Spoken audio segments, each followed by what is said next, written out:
The rain was coming down in sheets as I stared out the window of my Seattle apartment. I'm Kendrick, 43, a software developer. My life until recently had been a predictable, comfortable algorithm of work, home, and weekends with my wife, Isolde. We'd been married for 15 years, a solid 15 years or so I thought. Isolde worked as a marketing executive for a large corporation downtown. She was ambitious, driven, and always impeccably dressed. I admired her energy, her focus. I loved her, or at least I thought I did. The first sign, the tiny flicker of doubt, came a few months ago. Isolde started working late, important projects, she'd say, her eyes darting away from mine. Business trips became more frequent, always to cities I couldn't easily visit. I chalked it up to her career, her ambition. I trusted her. I was a fool. One evening, Isolde left her laptop open on the kitchen counter. I never snooped, never felt the need. But as I walked past, a message notification popped up on the screen. It was from someone named Barnaby. The message read, "Can't wait to see you tomorrow night. Hotel booked, room with a view." My heart hammered in my chest. Barnaby? Who the hell was Barnaby? I clicked on the message and a flood of texts appeared, each one a hammer blow to my soul. They were explicit, intimate, filled with a passion that Isolde had never shown me. I felt sick, betrayed. The world seemed to tilt on its axis. I closed the laptop, my hands shaking. I couldn't confront her yet. I needed to know more. I needed proof. For the next few weeks, I became a shadow, a ghost in my own home. I installed a keystroke logger on Isolde's laptop, a move that felt both necessary and deeply wrong. Every email, every message, every keystroke was recorded, a digital trail of her betrayal. The evidence mounted quickly.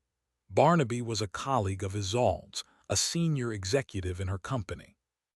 Their affair had been going on for months, a whirlwind of secret meetings, stolen weekends, and lies upon lies.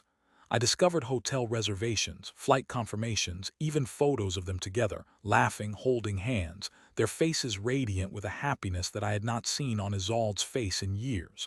The more I learned, the angrier I became. I felt like a character in a bad movie, the clueless husband, the unwitting victim. I couldn't eat, couldn't sleep. My work suffered. I was consumed by rage and a bone-deep sense of loss. I confided in my best friend Anselm, a gruff but loyal mechanic who had known me since childhood. He listened patiently, his face grim. "You gotta confront her, Kendrick," he said, his voice low. "You can't live like this." I knew he was right, but I wanted to do it on my terms. I wanted her to know that I knew everything. I wanted to see the look on her face when the truth finally came crashing down. I planned my confrontation carefully. I waited for Isolde to return from her latest business trip, a weekend in Chicago with Barnaby. She walked in the door, her face flushed, her eyes bright. "Hey, honey," she said, kissing me lightly on the cheek. "How was your weekend?" "It was fine," I said, my voice flat. "How was Chicago?" "Oh, work," she said, shrugging. "Meetings, presentations. The usual." I led her into the living room where I had set up my laptop connected to the television. On the screen, I displayed a slideshow of the evidence I had gathered. The emails, the texts, the hotel reservations, the photos. Isolde's face drained of color as she watched the slideshow unfold. Her eyes widened in disbelief, then narrowed in anger. "What is this?" she demanded, her voice trembling. "This is the truth, Isolde," I said, my voice cold. "This is the story of your betrayal. This is the end of our marriage." She tried to deny it at first, to claim that the photos were doctored, the emails fabricated. But the evidence was overwhelming. She couldn't lie her way out of it. Finally, she broke down, sobbing, begging for forgiveness. "I don't know why I did it, Kendrick," she cried. "I swear it didn't mean anything. It was a mistake." "A mistake," I said, my voice rising. "A mistake that you repeated over and over again. A mistake that you planned and plotted and lied about for months."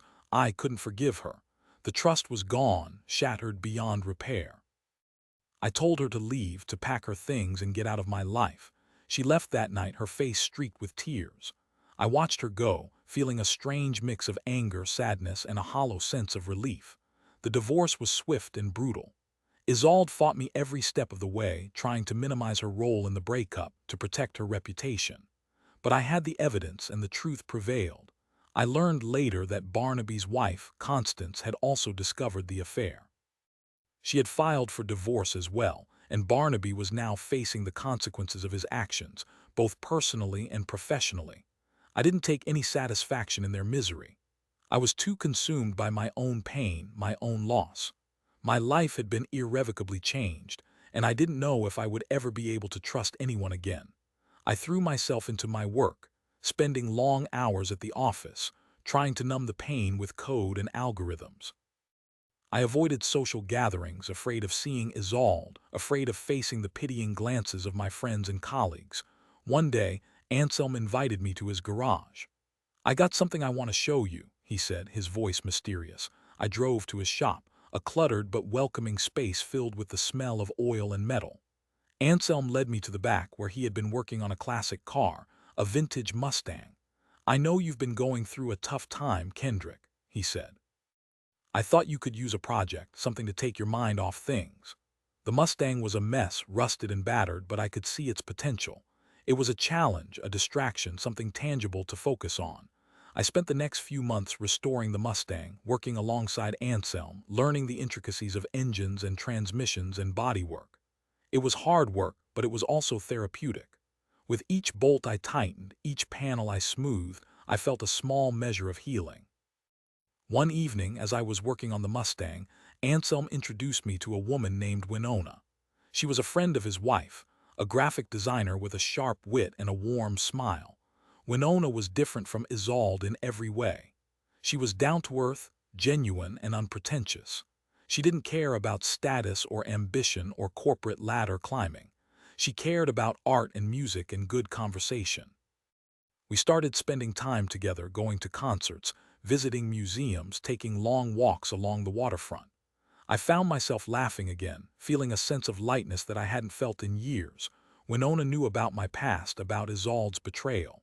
She didn't judge me or pity me. She simply listened, offering a shoulder to cry on and a gentle hand to hold. Slowly, tentatively, I began to trust her. I began to believe that maybe, just maybe, I could find love again. One evening, as we were sitting on my balcony, watching the sunset over the Puget Sound, Winona turned to me and said, "You know, Kendrick, you deserve to be happy." I looked at her, her eyes shining in the fading light. "I know," I said, "and I think I might be with you." We kissed, a soft, tender kiss that promised a future filled with love and hope. I never fully recovered from Isolde's betrayal. The scars are still there, a reminder of the pain I endured, but I learned from the experience. I learned that trust is precious, that honesty is essential, and that even in the darkest of times, there is always the possibility of finding love again. I moved on with my life, building a new relationship with Winona, a relationship based on mutual respect, honesty, and unwavering support. I found peace and I found happiness. And in the end, that's all that really matters. Several years later, I received an unexpected email from Isolde. She was living in another city, working a dead-end job and struggling to make ends meet. She had lost everything, her career, her friends, her reputation. She asked for my forgiveness, not for herself, but for the pain she had caused me. She said she understood now the depth of her betrayal, the magnitude of her mistake. I didn't respond to her email. I didn't know what to say. I had forgiven her in my own way, but I didn't need to tell her that. Her life was her own, and I had moved on with mine. I looked at Winona, who was sitting beside me, her hand resting on mine.